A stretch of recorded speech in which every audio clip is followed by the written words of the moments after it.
All right, here we are. Hi, BJ. Hey, Steve. So, So after missing the weekend due yeah, to illness, we uh, we had sort of a last minute thought um, from our volleyball tournament expert. There are the uh, there are the experts, the Sunderlands, the Karch maybe Salima, Rockwell. Those guys. I'm sure they know plenty. But our tournament expert and video expert is Morgan Mickle, back for a return to the podcast. Um, well, let's get her on here and find out what's going on. Morgan, how you doing? Good. How are you guys? Yeah, doing very great good, so far. very good. Thanks. I'm going to move you around Um, a little bit, Morgan. There you go. let's uh, let's get a couple of the quick personal things out of the way. Volleyball high school season has ended for you, right? Yep. And Yep. you got onto your club team that I believe the club team that you wanted to get onto with the players that you wanted to be with. Am I right on that? Yep. That's awesome. Always good to hear that when somebody finds the right spot to be. I know there are sometimes that happens where players can't find it. So um, you're going to play 15s, is that right? Yeah. Yeah. All right. Good deal. Good deal. Um, how about let's talk about a little bit about your interest in NCAA volleyball. We talked about this a while ago, maybe a year or so ago. What's your what's kind of your habit, or how is it that you come into NCAA volleyball? What are you doing on a weekly or daily basis to pay attention to what's going on? I'm on the NCAA volleyball website a lot, looking at the RPI and the stats, who's leading the blocks, and all that. Um, and then I tend to watch a lot on ESPN Plus of whatever bigger matches I think are going on, and what I can just watch and see what's going on, contenders for the tournament, and who the board might pick or the committee might pick to put on. Right, right. Did you see any big surprises in teams that got into the final 64? What were your surprise teams? I think I was definitely surprised that Tennessee State, after going 19-15 with their season, came in because they were pretty inconsistent when you would watch them play. So it's going to be interesting to watch the game versus Ohio State because they could do really well or they could do pretty bad. And then Delaware State, even though they won their conference, that was kind of a surprise to me. So, yeah. They've got a tough matchup. It's always hard to play Nebraska. Um, the team that I follow most closely even struggles with Nebraska despite their high ranking, and it's a tough environment for Delaware State, but still a great accomplishment for them. I don't know if you do this, but when I look at the bracket, Steve, can you put that bracket up? The Nebraska Sure. Give um, me a second here. I bracket. got to get the. When I look at these brackets, I don't tend to look at them as groups of 16. I look at them as groups of four because they're really playing in the Yeah. weekend. They're playing just a little four-team tournament, right? Yeah. That's how I look at it too. Yeah. So to me, that Kansas and Miami match is that one's super interesting to me. Um, Miami was seeded we should talk about the seeding in a little bit, but Miami got the 7 seed in their region, but Kansas was actually a higher RPI. So that match to me, I know you'll be watching that one, but that match to me is interesting. Did you have any thoughts about that one? Yeah, I mean, I have on my bracket that Kansas is going to beat Miami because I've watched Miami play and it's a pretty decent team, but there's nothing too special about it. And Kansas has a really good setter, and she's just coming from, well, she's currently in her junior year and she's playing like a graduate student that, just has a really, really good volleyball IQ. Yeah, that's interesting. Miami, Florida just lost a great assistant coach as well. So they're probably they. I'm sure that they filled it. They filled in with newcomers, but their coach, Casey Kreider, former assistant coach, went over to UMBC and brought them into the tournament. So that'll be interesting to see how that goes. Let's talk about the seeding real quick. Do you remember? Do you remember the big change that happened in the NCAA tournament seeding? Because I don't know that everyone is really aware of that. From last year to this year, they made a huge change. No. Yeah. Okay. So they used to, because of travel, it was travel costs, some travel restriction. The volleyball bracket was seeded 1 through 16 only. So there would only 16 of the teams earned a seed, and then they were obviously split up across the bracket. But then nobody else was really seeded, and those 16 teams all were hosts, tournament hosts. This last year, or this year, for the very first time, they picked out 32 teams to seed, and now a little bit more similar to the other NCAA events, we have 1 through 8 in each bracket, like the one that we're looking at here. So there are 8 seeded teams in each region, and then 8 teams that are not seeded. So each match now has a seeded team, which is a little bit different. And I think there's just a little bit more travel. It used to be that it was the non-seeded teams were playing at maybe one of the closest places that they could go. And as I look through, there are some people that are really traveling pretty far, which I think is a positive thing because we can get better matchups. Yeah, I agree.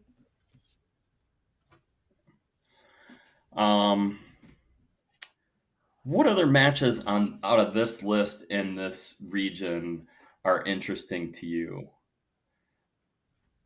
Definitely the Arkansas and Utah State match. Arkansas has some really good pins and can be like super, super strong at times. Utah State, I know they just had a bunch of girls go on their transfer list. So, that could affect their effort and playing wise. And, some of those girls might want to go a little further in a tournament, and some of them might just want the season to be over. So I think they had about maybe 3 or 4 girls going into the transfer portal. Wow. And then Sanford and Louisville, because, Louisville is that higher ranked team, but, you never know what those smaller teams are going to bring. And then obviously my Purdue Tennessee match, Tennessee beat them in one of their tournaments in the beginning of the season. And, they really want that revenge back from the Vols and hopefully going to the Sweet 16. That is interesting that they get to play each other again. I don't know how much the NCAA looks at that as they as they start to put these brackets together. It probably gets difficult to do, but it is interesting that they're playing each other again after seeing that matchup earlier in the year. That Arkansas Utah State match is interesting. The head coach at Arkansas is Jason Watson, I believe, and he played at BYU. So it's almost a little bit of a rivalry match for Jason, although it was quite some time ago that he played at BYU. So I think it's neat that you picked that one out. That would be pretty cool to watch. So what are some of your picks? You're convinced that's like the Nebraska Kansas. Which ones of these do you think who's going to win, or you have high confidence as opposed to somewhere it's a little bit sketchier? I have confidence that Oregon is going to win over LMU. LMU lost two of their outsides because they were seniors and just didn't want to come back and use their extra eligibility from COVID. One of them was Rose Booth, and she was really good all conference, but they're kind of trying to rebuild that team, so it might be a little difficult.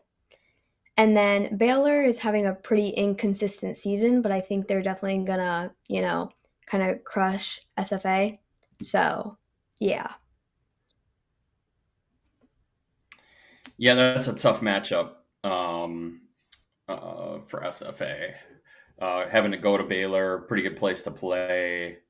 That'll be an interesting, or maybe not as much of an interesting match, but you never know. It's tough for these teams. Yeah. And then obviously Louisville over Samford.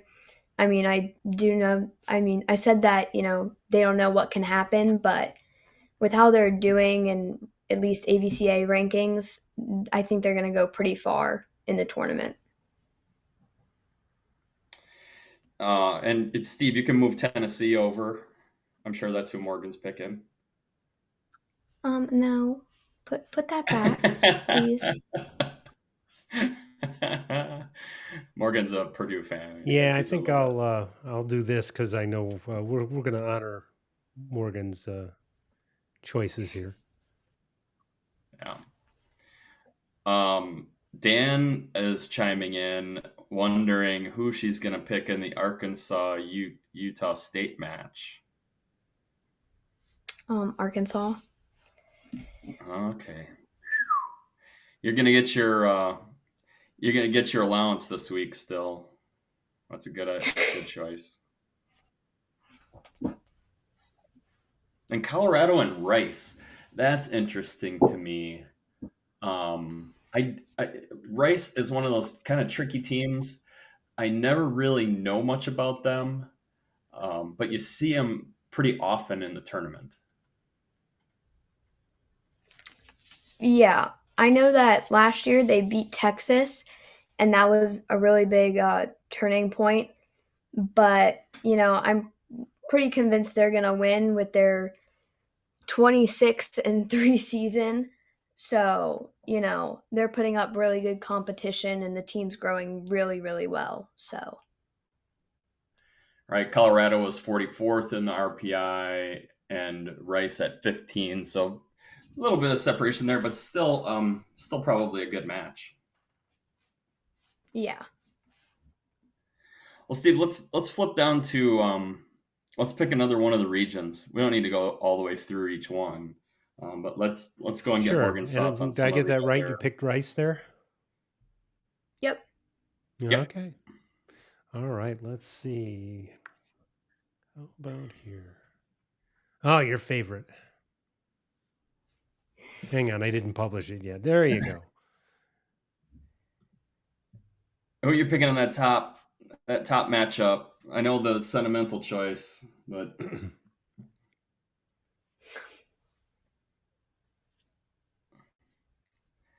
yeah, tough to go against Wisconsin with Quinnipiac. Yeah, I mean, yeah. I mean, I don't really know if there's much of a challenge there for Wisconsin. It's going to be interesting for those players from Quinnipiac coming out to Wisconsin, playing in the big venue. Um, we were talking offline. They were an RPI 242, had an upset win in their conference tournament to get the bid, and so just that alone is a pretty good is a pretty good accomplishment for them. I believe it's a newer program. There was a couple of years ago there was some controversy, or maybe not even controversy, but just debate about some Title IX issues on the campus, and so it's great to see them get a chance at least to travel a little bit, and I'm jealous. I would love to play against Wisconsin in the field house. That'd be a lot of fun. Oh, Yeah, I agree. Steve's pointing at that Colgate Pittsburgh match already. Well, I'm gonna get I'm gonna use it for as long as I can, right? So We'll the work our way Raiders, down. We'll get to it. the Raiders have a pretty small population to pull from versus Wisconsin. I think the latest. I haven't looked in a while. About 2,500 students. That's your alma mater. It is. Okay, right. First time back in the tournament for them in a little while. Yep. And good for them. The Patriot League. Yeah, yeah, yeah. Um, just before we go on to next picks, I was looking today. I was aware of this statistic, but I find it interesting. I believe there have been 44 tournaments now, and only 12 different teams have won the tournament. Interestingly, the last 2 years, we've had new winners in Wisconsin and Kentucky, breaking through. It used to be dominated by the Penn State, Stanford, USC, Nebraska. But only 12 teams out of the in 44 years is interesting. I wonder, Morgan, if there's a team in this tournament that maybe could win their first one. Yeah. I mean, I think definitely Louisville coming from the ACC. I'm not too sure about that history, but I think that would be the ACC's first win. Um, and they've grown, and all their underclassmen from last year are now those juniors that are really like dominating their front row. I know. Um, and then just the others. Penn State, it had a pretty good team, but with Russ Rose leaving, I'm not too sure that they can still you know proceed with that. Go ahead. Um, yeah. Right. I'm thinking that my my thought there is that San Diego could have a chance at least. They've really kind of they've been obviously a good program, but they've kind of come out of nowhere. They were ranked number two most of the year, two or three, playing really well. I think I think they're at least in that mix. Yeah, I agree. With their new setter, Gabby Blossom, she's a graduate student transferred in from Penn State. She's really been, helping that team, leading that team to where they need to be, and bringing that East Coast vibe to the West. So, yeah. Northern Colorado has a local player on it, so I'll be doing a little bit of cheering for them. But yeah, I think the San Diego story is just compelling because it's really rare that you just burst onto the scene so quickly. So I found that to be pretty interesting. Yeah. So How about the I'm Washington not a big State follower. UNLV? No, I'm Oh, not a go big ahead. follower of college, to be honest with you. I was out scouting the freshman and sophomore basketball teams for players for my high school team today, so a little different world. But I'm curious about Stanford and Pepperdine only because of the traditions of the teams. What's the thought there? Because I'm assuming Pepperdine has not had a fantastic season, but they've got a good history in the game. Yeah. So when I was doing that side of the bracket, that was one of the really hard matches for me because Pepperdine has been playing very, very well. It's just they come up short to those bigger teams, which I think they just kind of get intimidated and try and play better. But, they're just so focused on winning instead of playing in the moment. And, Stanford, they have a good mix of those upperclassmen and rookies. And their setter, Kimmy Miner, is absolutely amazing. And she just really helps lead that team even as a sophomore. So, I think it'll be a really, really good match that people will want to watch. Yeah, and Stanford sort of righted the ship. They struggled a little bit last year, but obviously right back in the mix of things. Um, RPI of 5 for Stanford versus Pep at 45. Yeah. How about, have you watched any of Washington State? I've watched a little bit of Washington State. I know they had a ton of really, really good girls. Again, just, transferring out and transferring in. They had a libero come through. Her name's Carly Basham. She really led the team to a successful season last season, but now they were kind of trying to find that new leader on the team and trying to find out where they can find that leadership. And I think a lot of the underclassmen really stepped up and they've been playing really well, really solid defense from the front and back row. That's another one of those matchups where the ranked team is actually a lower RPI in the final RPI. So I think that UNLV Washington State match could be really exciting. Yeah, I agree. What's our pick for that one? And I use R very loosely. I want to say UNLV just because they have been having a really, really good season, even with losses.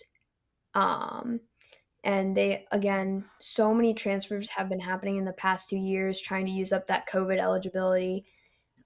So Jenna Gabriel, the setter from Texas, transferred in, and they have been um, nonstop, just go, go, go, and a really fast tempoed team to play against and hard to put a block up.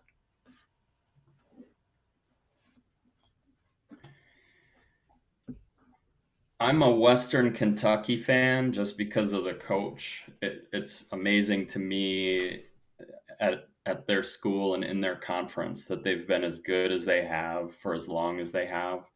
Um, they've they are a really highly stressed culture. So I'm interested to know what you think about that match, the Western versus Bowling Green. Yeah, those are definitely two of those smaller schools that you don't see, but once you see them play, you're like, hey, the smaller schools can still play. Um, I am going to go with Western Kentucky just because they seem to have more of that offense that Bowling Green doesn't. And when Bowling Green played Purdue in the first round last year of the tournament, it was a really easy shutout for them because they just didn't have much of the skill to put out there. Didn't have it. Yeah. The next match is interesting to me. Loyola Chicago is a team that we played against when I was at Green Bay. Kentucky probably has the just the overpowering athletes. Are we correct in assuming that? Yeah, definitely, no doubt. They had such good hitters and still do. And with some of their seniors leaving from the national championship, they just filed more in and, you know, kept that level of play up. Well, that'll be an interesting next match.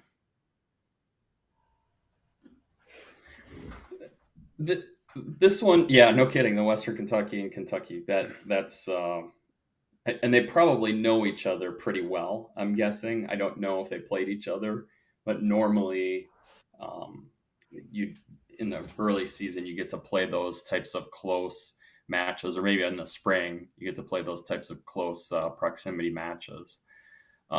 This next one is interesting to me. I'm I'm just amazed at what Creighton does not having football, and obviously Auburn has the best of everything due to their football program. What do you see in that matchup?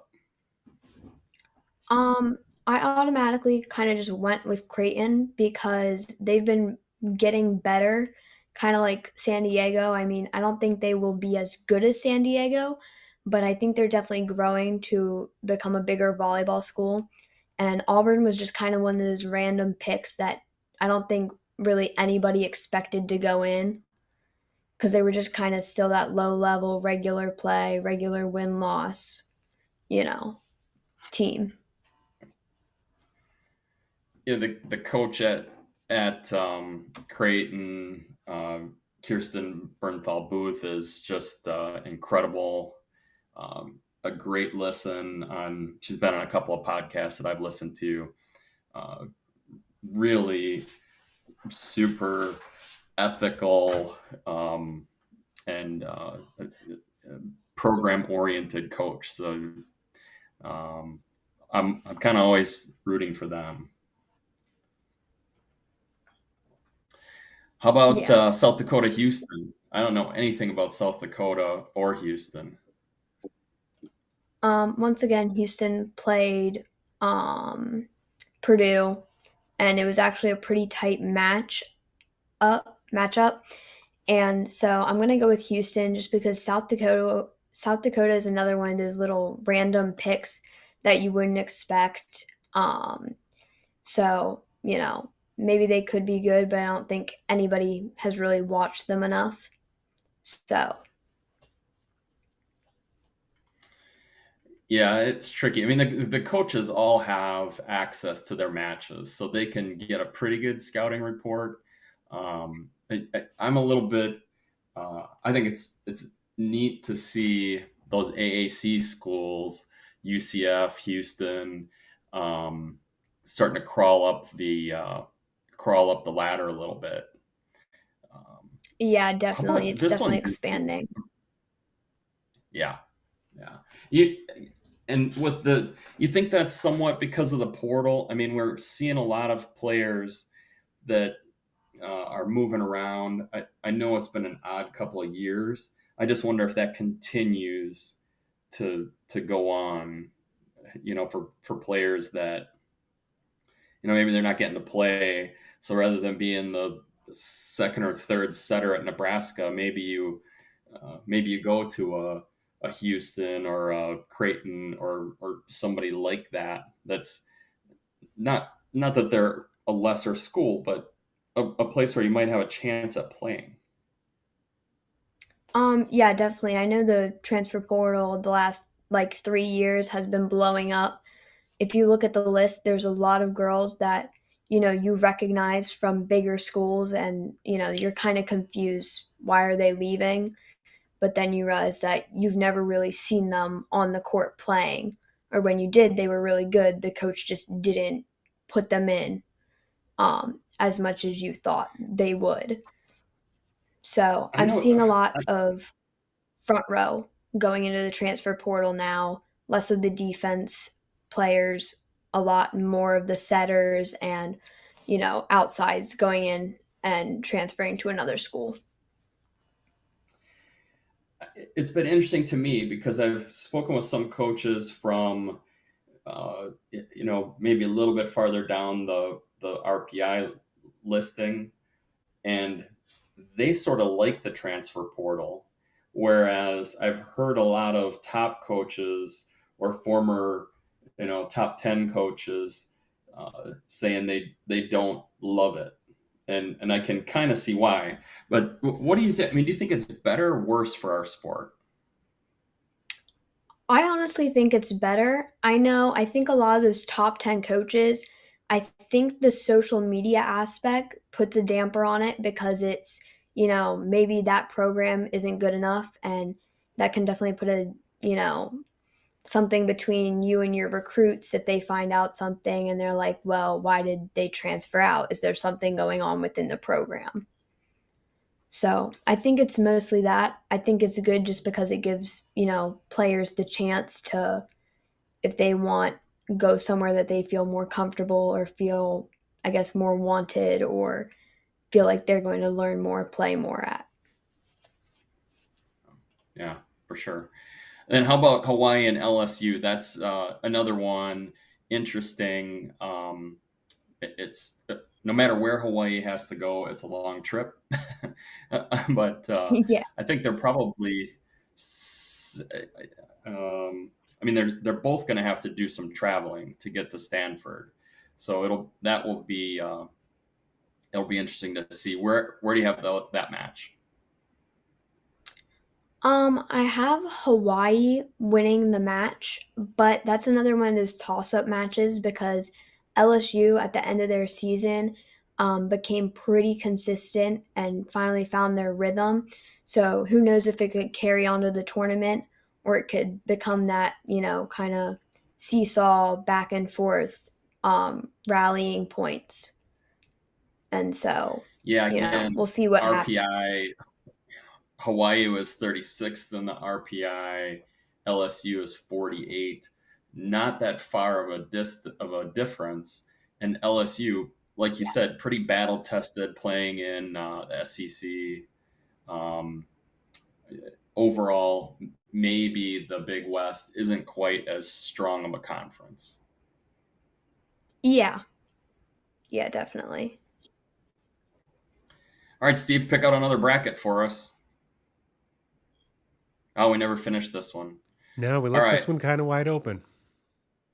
All right, TCU in Washington. I have somebody I'd love to win this match, but tell us what you think.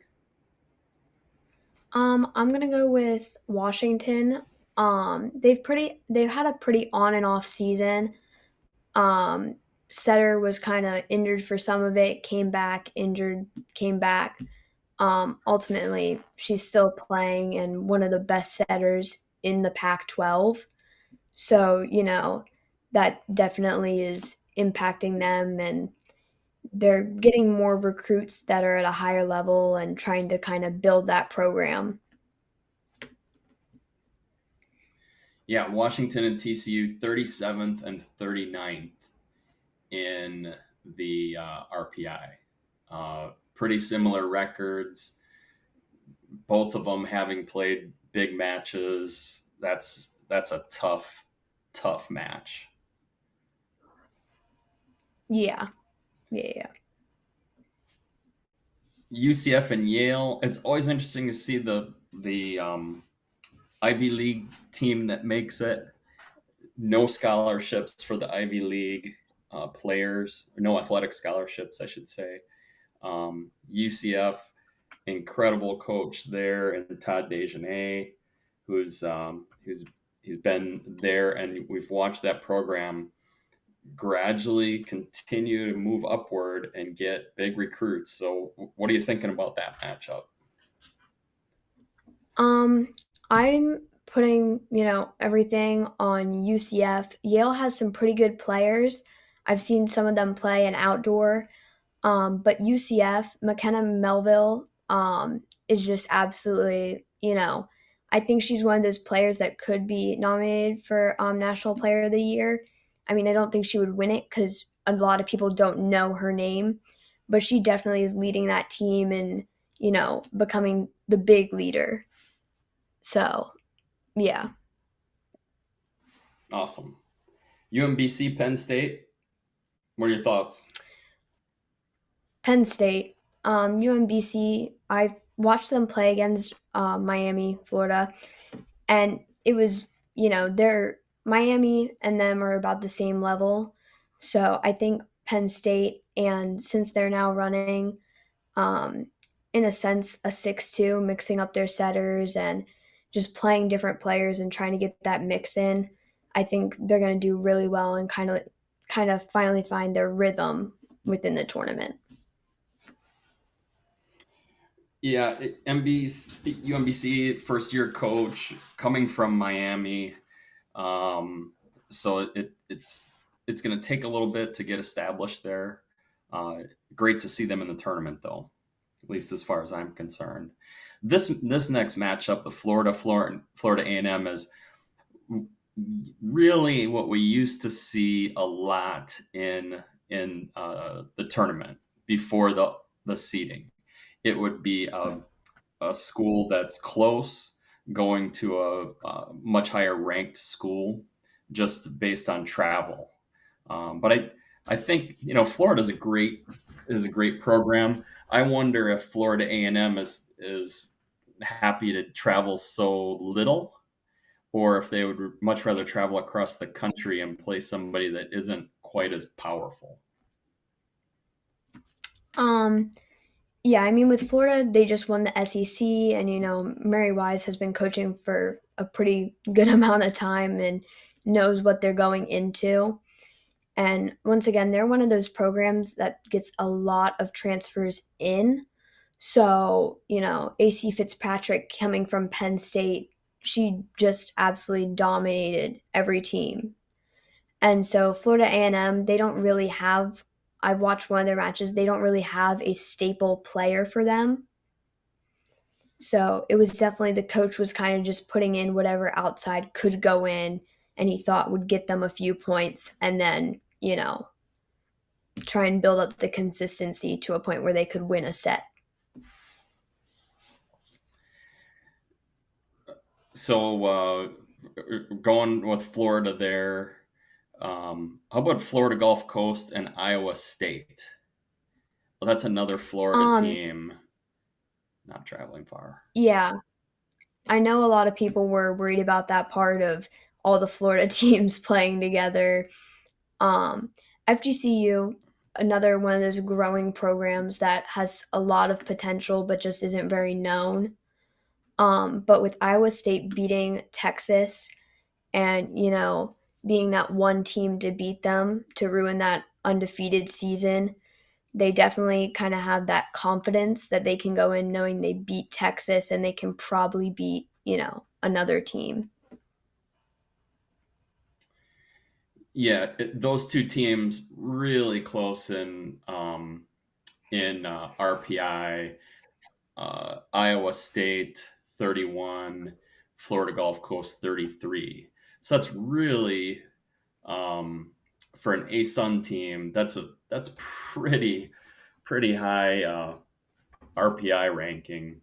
I think that's a tough matchup. And I know we're not talking about the next round, but what do you think about Florida Iowa State? Let's just talk about that one because it's such an interesting matchup. Um, I mean, don't get me wrong, Iowa State did so well, but that was just one of those matches that they went to 5 and just ended up with those extra 3 points in the game after Texas missed their serves. So it wasn't really a they fought for their points, it was kind of more handed to them. And obviously they fought for the other sets, but I think Florida is ultimately going to go to the Elite 8 and kind of lead that team. Um, Led by, Mary Wise, and knowing that they have potential to go far as long as they're keeping up the consistency and the effort. Yeah, yeah, I can see it. Iowa State's tough. They're the coaches there, the Lynches, just really running a sharp program. I think that'll be a great next round matchup. Um, BYU is just a couple of years from a near championship run. they haven't over the last couple of years haven't played quite as well. How do you feel about them with James Madison? I mean, JMU is one of those smaller teams. I know that one of the players on there, O'Toole, she's really leading that team and, hoping that they can beat BYU. But ultimately, the connection between all the BYU girls and just running that tempo and having those players that can play all around, I think BYU is going to end up advancing. Another one of the matchups where the ranked team has a lower or, I'm sorry, a higher RPI. I think they're separated by about 3 or 4. I could look.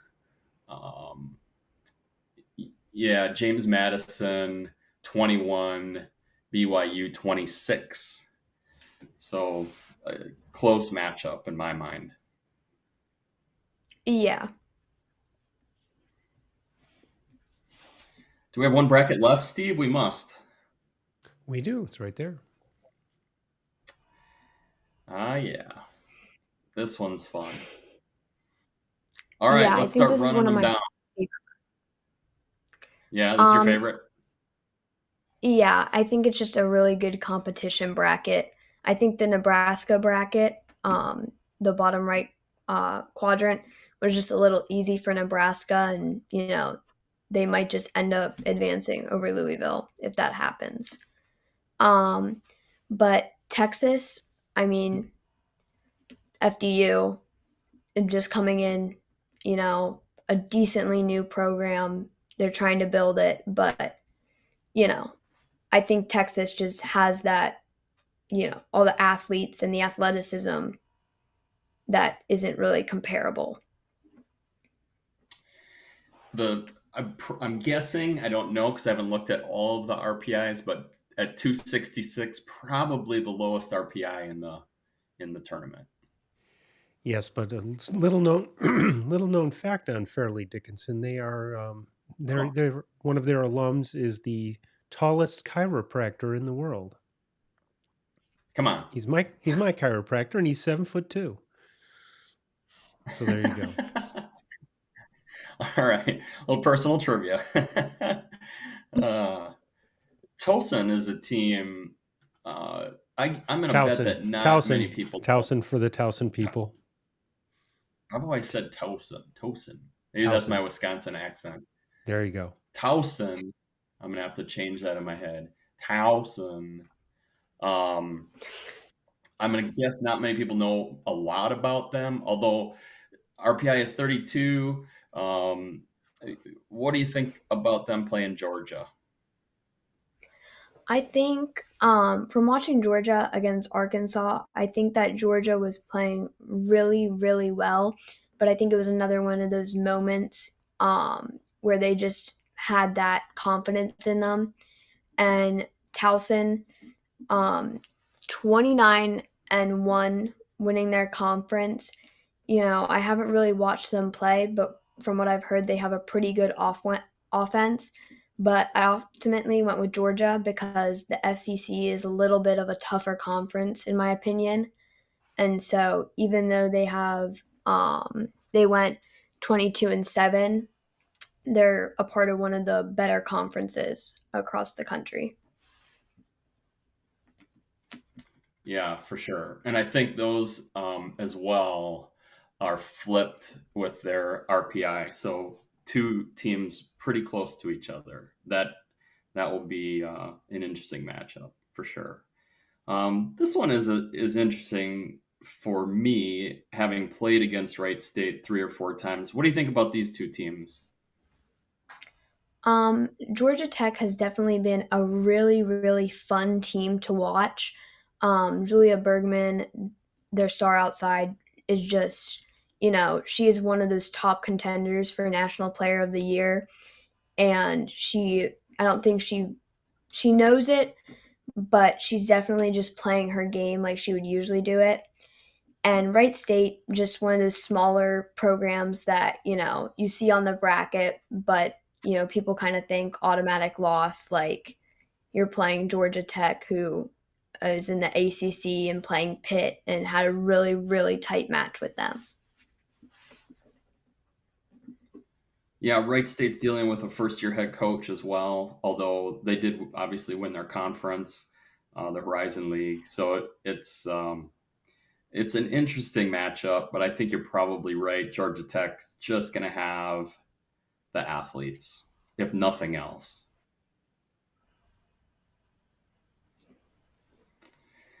Ball State Marquette.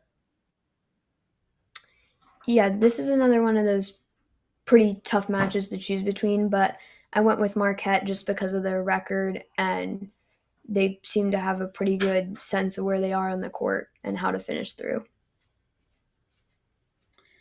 Yeah, they were tough. We saw them in the spring, and they just pounded the ball from the outside. I mean, just absolutely hammering it. Um, Ball State always around. It'll be interesting to see how that rolls up. Um, Ohio State, Tennessee State.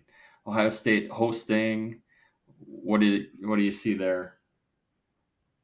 Definitely Ohio State over Tennessee State, just because it's one of those bigger programs. They were in the running for that Big Ten championship and fell short, but they have a really, really good team. The coach is really solid. It has a good team culture there. So, Yeah, it's been an interesting turnaround for Ohio State.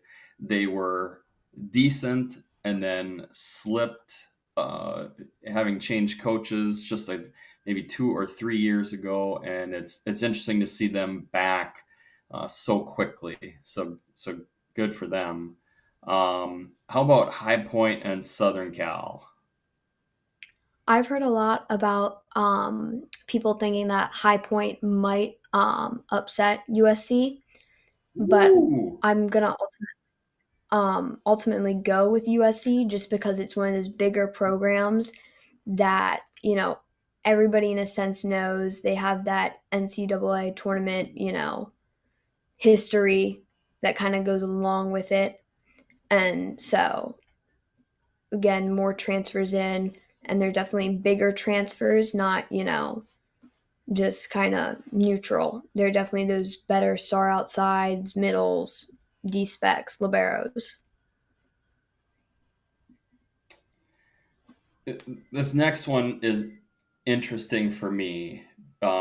You and I being close to here and having watched such an incredible program for so long. What do you see in those two teams in that matchup? Again, Florida State, pretty good, but I know their team kind of fell apart mid-season due to injuries, and so it's definitely a lot of the girls from the bench going on, and so they're not their top choices. So I went with UNI just because they seem to have built that program again and kind of started to evolve it. Yeah, it's pretty amazing what they've been able to do at UNI. Always good, always tough to play, no matter if you're playing at home or away. Incredible recruiting um, and coaching as well. And then I guess this next one, uh, we know who you're going to pick. What do you think about Hugh leaving the Minnesota program? Um, I think in a sense it's going to be really good for the team because I think they've had, Hugh for a while, and it's a good team, but I feel like, it was just kind of getting old. Same wins and losses every season, not really a change. So maybe a coaching change instead of changing the players this time might be good for the program. Wow, interesting thought. I was uh, I don't feel like he's that old of a guy. So it was interesting to see him move out of it. But the coaching, college coaching is a grind, especially Division 1 and especially at the high level that they're at. starting. I mean, really, they don't have much of an off season. The Yeah. season starts in August. Minnesota is playing into December. So I don't ever blame anyone when they get out of this crazy grind. Um, yeah, interesting. So we know Purdue is one of your favorites. Who else are some of the teams that the teams that you're rooting for to take the next couple of steps in this tournament? I don't think, I mean, I really like Oregon. I don't think it'll go far in the tournament just because of the bracket that they're in. Um, and then maybe Arkansas, obviously. Dad's sitting next to her going, "Come on, say Well, Arkansas." well done. Yeah, Yeah, cool. so All right. And last question, tournament champion? Wisconsin. Wisconsin versus Texas Hey, final, but I think Wisconsin is going to pull it off again. I like where your head's at. Yeah, but the Good tone of work. that was like Wisconsin. So It's meant to be good. It's I all just, right. on my bracket, I have Texas, San Diego, Wisconsin, and Louisville in the final four. So it's a really, really, they're going to be really, really good matches if that ends up, the final four. Yeah, it will be. Of course, we're um, hoping that the players on all of the teams, not just those four or the ones that we're rooting for, that everybody stays healthy and plays well, avoiding drama. you know, it doesn't always happen that way, but certainly for me, the biggest thing is, can we get through these couple of weeks without any major injuries? Is kind of the thing that I'm hoping for. And then I like your prediction of the champion, of course.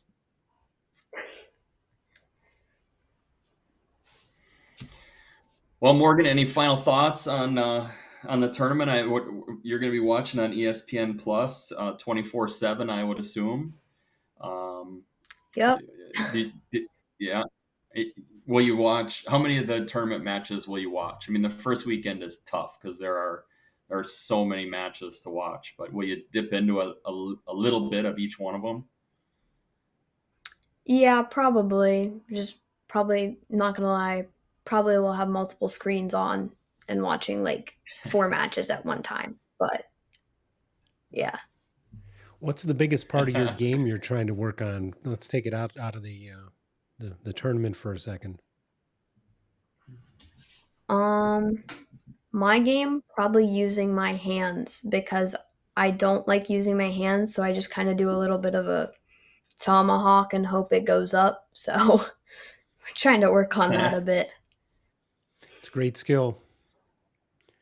Although I think back to when I started and it was illegal. So Yeah, debatable. You'll find people on both sides of that argument. Should we use our hands, not use them? And I don't think many people are in the middle.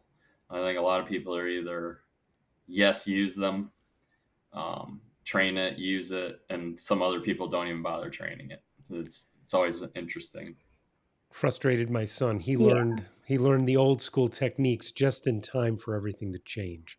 And so he was like, "Wait a minute! I just Yeah. got good at this other thing, and now they can use this other technique that I got to learn again." I'm like, "Yeah, it'll be better all around, though." Yeah. All right, we're gonna let you go, Morgan. You finish up your studying tonight. Go clean the kitchen, make mom happy, and good job picking Arkansas so that dad is happy with you. And maybe we'll talk to you after the finals. All right. Thank you guys. See you later. Yep, no problem. We'll see you. Yeah. Okay, folks, we're gone for today. BJ, it was fun. Kept our time really well and got through the first round. So and got a lot of insight from a future pro analyst, probably, if not a If not she a doesn't coach. do something if she doesn't do something in volleyball or in television, I mean, she's got such a great grasp of all the players, teams. She knows players on every team. She's really doing her homework on this. Um, uh, there's, I mean, she's doing better analysis than a lot of the college announcers that are out there. Um, Yeah, she, you know, she could probably get one of those jobs right now, yeah, announcing those matches.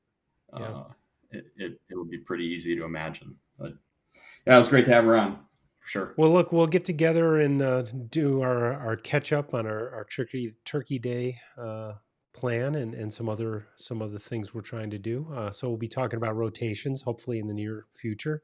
And I'm working on the podcast stuff. We got a few technical issues that I'm working on that I think I've got pretty well sorted, but we'll be getting more of these out here. I don't think I'm going to put this one out on a podcast only because it'll be dated so fast. So Yeah. if people Yeah. really want to listen to it on YouTube. So anyway, we'll see you soon, and hopefully we'll get together on the weekend. Yep. Sounds good. Take care. All right.